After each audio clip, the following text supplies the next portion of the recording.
चंद्रमा मनसो जातसो सूर्यो अजायत श्रोता वायुः प्राणस्य मुखाग्नि अजायत नाभ्याः सीदन्तः च त्वं शेषोभ्योः समवर्तता ब्रह्मवर्षः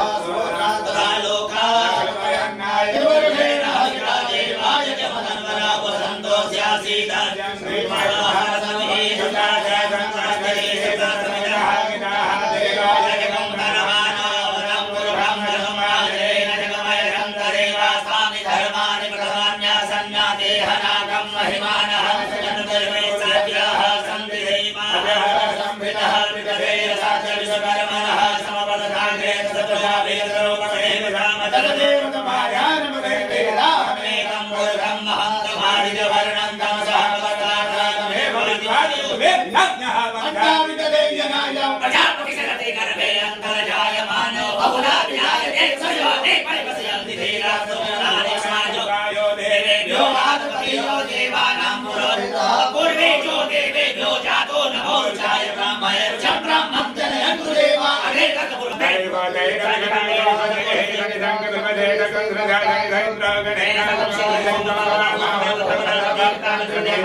गोत्रविदं पुत्रबाहु जयन्तं जम्बा